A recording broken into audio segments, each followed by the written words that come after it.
Hello, आप सभी का स्वागत है पीटी मैथ्स एकेडमी के इस सीरीज में। और इस सीरीज का नाम हमने दिया है धाकड़ सीरीज, क्योंकि हम इसमें करते क्या है, तो एक पर्टिकुलर चैप्टर का एक पर्टिकुलर कॉन्सेप्ट जिसपे आए हुए एक बेहतरीन क्वेश्चन को डिस्कस करते हैं।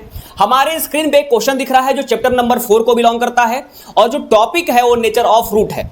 इस क्वेश्चन को लेने का मतलब ये नहीं है कि बहुत ही टफ कॉन्सेप्ट है या फिर बहुत ही टफ क्वेश्चन है। इस क्वेश्चन के माध्यम से हम कॉन्सेप्ट को सीखेंगे, साथ में इस क्वेश्चन के आखिरी में एक अलग सा अप्रोच लगता है, क्लास 9th का एक अप्रोच लगता है, एक आइडेंटिटी लगती है जिसको हम पहचानेंगे और इस क्वेश्चन को बेहद ही आसानी से सॉल्व करेंगे। तो चलेंगे हम डायरेक्ट अपने क्वेश्चन की तरफ। हमारे पास जो क्वेश्चन दे रखा है, ये जो टॉपिक है मेरे भाई, टॉपिक ध्यान रखिएगा, ये टॉपिक है नेचर ऑफ रूट्स, उसको ये बिलोंग करने वाला क्वेश्चन है, नेचर ऑफ रूट्स। तो इस क्वेश्चन को जो भी कॉन्सेप्ट लग रहा है, इसमें जो भी कॉन्सेप्ट लगेगा उसको क्लियर करेंगे, है ना। कॉन्सेप्चुअल क्लैरिटी हमारा मेन मोटिव है, हमारा उद्देश्य है कॉन्सेप्ट क्लियर करना। अब हमारे पास जो क्वेश्चन है, आप पिछले वीडियोस में भी अगर जाएंगे आप, तो मैंने बार बार बोला है कि अगर आपके पास कोई भी क्वाड्रेटिक इक्वेशन है, क्वाड्रेटिक इक्वेशन का क्वेश्चन है या फिर क्वाड्रेटिक पॉलिनोमियल का कोई क्वेश्चन है, तो आप उस पर्टिकुलर क्वेश्चन को सबसे पहले स्टैंडर्ड फॉर्म से कंपेयर कर दीजिए। तो स्टैंडर्ड फॉर्म जो होता है, जो हम लोग पढ़ते हैं अपनी क्लासेस में या फिर एनसीईआरटी या फिर किसी भी किताब में, इस तरीके से लिख करके दिया रहता है कि x² + bx + c = 0। जो भी x² के साथ होता है उसका कोफिशिएंट कहलाता है, जो भी x के साथ होता है उसका कोफिशिएंट कहलाता है, जो बिना x वाला होता है वो कांस्टेंट टर्म कहलाता है। लेकिन हमारे पास जो हमारे पास इक्वेशन दे रखा है, जो गिवन इक्वेशन है, तो a - b x², फिर दे रखा है प्लस में b - c * x और प्लस में c माइनस में a = 0। ये क्वाड्रेटिक इक्वेशन हमारा गिवन है।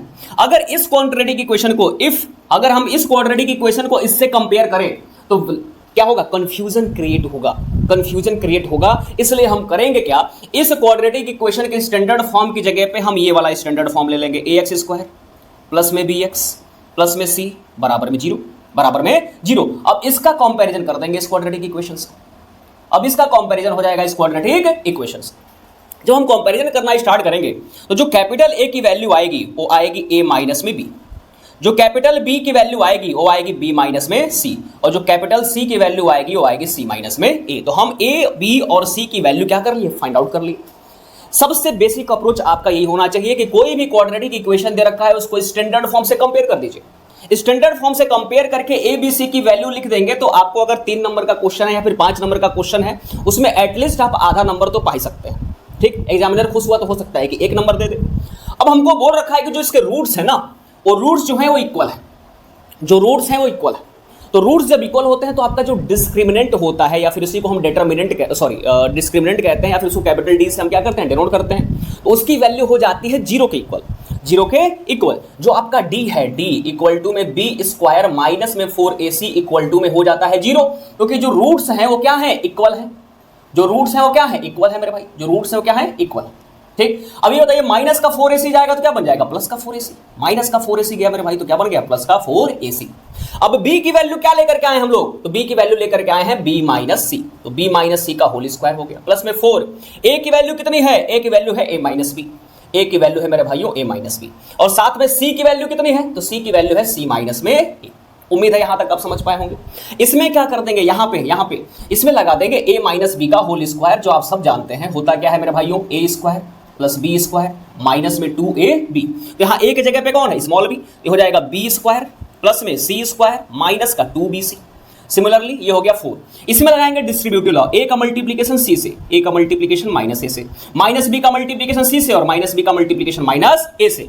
a का मल्टीप्लीकेशन c से करेंगे तो ac आएगा, a का मल्टीप्लीकेशन माइनस a से करेंगे तो माइनस a² आएगा, माइनस b का मल्टीप्लीकेशन c से करेंगे तो माइनस bc आएगा, और माइनस b का मल्टीप्लीकेशन माइनस a से करेंगे तो प्लस का ab हमारे पास आएगा। अब क्या करेंगे, इस 4 को अंदर लेकर के जाएंगे। हमारे पास इधर क्या है, LHS में b² प्लस c² माइनस का 2bc, इधर जाएगा तो ये हो जाएगा 4ac माइनस में 4a² माइनस में 4bc और प्लस का 4ab। अब करना क्या होगा, इसको लाएंगे LHS में, इसको भी लाएंगे LHS, मतलब कि जो भी RHS की वैल्यूज हैं उनको हम LHS में लेकर के आएंगे। तो हमेशा याद रखिएगा कि जब हम LHS को RHS में ले जाएं या फिर RHS को LHS में ले जाएं, जब भी हम घर चेंज करते हैं तो जो भी वैल्यू होती है उसका साइन हो जाता है चेंज, मतलब जो प्लस का होगा वो माइनस का बन जाएगा और जो माइनस का होगा वो प्लस का बन जाएगा। तो इधर जब आएगा मेरे भाई, तो ये रहा b² प्लस में c² स्क्वायर वाले को लेकर, माइनस का 4a² है, तेरा क्या हो जाएगा, प्लस का 4a²। ठीक है मेरे भाई। इसके बाद मैं अगर बोलूं प्लस का 4ab है तो इधर आके हो जाएगा माइनस का 4ab, है ना, माइनस 2bc पहले से है। ठीक, उसके बाद हमारे पास क्या है 4, है ना, हमारे पास क्या है 4bc, 4ab हो गया, 4ac हो गया, 4a² हो गया और यहाँ पे 4bc, सॉरी, तो माइनस का 4bc आएगा तो क्या बन जाएगा प्लस का 4bc, बहुत सही। इसके बाद हमारे पास क्या है, हमारे पास है 4ac, तो जब इधर आएगा तो बन जाएगा माइनस का 4ac, माइनस का 4ac। ठीक है मेरा भाई, इधर भेजे माइनस, माइनस था तो बन गया प्लस, ये है माइनस तो इधर आके बन गया प्लस, ये है प्लस तो इधर आके बन गया माइनस। ठीक है, इक्वल टू में 0। तो उम्मीद है आप यहां तक लिख चुके होंगे। हम क्या करेंगे, हम इसको इरेज करेंगे और नेक्स्ट टॉपिक, है ना, नेक्स्ट जो इसका पार्ट है उसको डिस्कस आगे करने वाले हैं। तो आपको समझ में आ रहा होगा, उम्मीद करते किया जा सकता है आपसे। बहुत ही आसान कॉन्सेप्ट है, ज़्यादा परेशान नहीं होना है ना। टॉपिक क्या है हमारा, नेचर ऑफ फ्रूट्स। आप इसका स्क्रीनशॉट ले लें, वीडियो रिवर्स करके आप देख भी सकते हैं, फिर से वीडियो रिवर्स करके आप देख सकते हैं, बिल्कुल देख सकते हैं, क्यों नहीं देख सकते भाई। चलिए आ जाइए, हमारे पास क्या है, हम थोड़ा सा इसको अच्छे से लिख लेते हैं। हमारे पास ये है 4a², फिर हमारे पास है b² प्लस में c²। ठीक है मेरे भाई, फिर हमारे पास है माइनस का 4ab और हमारे पास हमारे क्या प्लस का 4bc और माइनस का 2bc, प्लस का 4bc माइनस का 2bc, ये हो जाएगा प्लस का 2bc। ठीक, आगे बढ़ते हैं, हमारे पास क्या है माइनस का 4ac, तो माइनस का 4ca लिख लो या फिर ac लिख लो, इक्वल टू में 0। अब थोड़ा आपको ध्यान देना पड़ेगा, अब थोड़ा आपको ध्यान देना पड़ेगा, क्यों? क्योंकि इसमें एक आइडेंटिटी हम अप्लाई करेंगे, एक आइडेंटिटी हम अप्लाई करेंगे। उस आइडेंटिटी के बारे में आप सब जानते होंगे कि a प्लस बी प्लस में, थोड़ा कैपिटल लिख लो, a प्लस में b प्लस में c का होल स्क्वायर, जो होता है a² plus b² plus c² plus में 2ab प्लस में 2bc प्लस में 2ca, ये होता है हमारा a plus b plus c का होल स्क्वायर। इतना आपको पता है।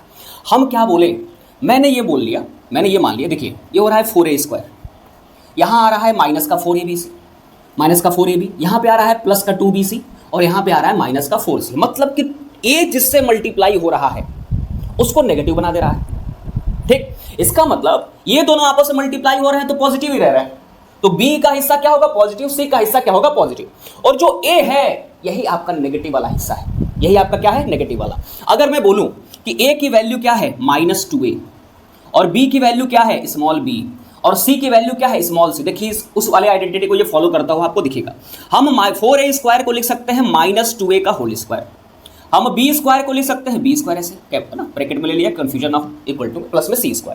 यहाँ पे प्लस में 2ab होता है तो a की वैल्यू कितनी है -2a, b की वैल्यू हमारे पास b ही है, फिर वैसे ही प्लस का 2, फिर इंटू में b इंटू में c, फिर आखिरी में देखिए हम इसको थोड़ा सा इरेज कर देंगे, है ना, उम्मीद है आप नोट कर चुके होंगे। अब वीडियो को रिवर्स करके फिर से देख सकते हैं यार, है ना, ऑफलाइन थोड़ा ना है यहाँ पे। अब यहाँ पर पास क्या है, यहाँ पे प्लस का 2, फिर प्लस का c इंटू में माइनस का 2a इक्वल टू में 0। थोड़ा ध्यान से देखिए, है ना, ये a² हो रहा है क्या, ये b² हो रहा है क्या, ये c² हो रहा है क्या, ये प्लस में 2ab हो रहा है क्या, ये प्लस में 2bc हो रहा है क्या, और आखिरी में ये वाला हिस्सा जो है ये वाला, ये क्या प्लस में 2ca हो रहा है क्या, बोलो भाई, ये कुछ ऐसा ही है क्या? बिल्कुल। तो इसको हम क्या लिख सकते हैं, इसको हम लिख सकते हैं a प्लस में b प्लस में c का होल स्क्वायर इक्वल टू में 0, इक्वल टू में 0। तो a की वैल्यू कितनी है -2a, तो माइनस का 2a, b की वैल्यू कितनी है स्मॉल b और c की वैल्यू कितनी है स्मॉल c, इसी का होल स्क्वायर कर रहे हैं तो हमको क्या मिल रहा है 0, इसी का होल स्क्वायर कर रहे हैं तो हमको क्या मिल रहा है 0।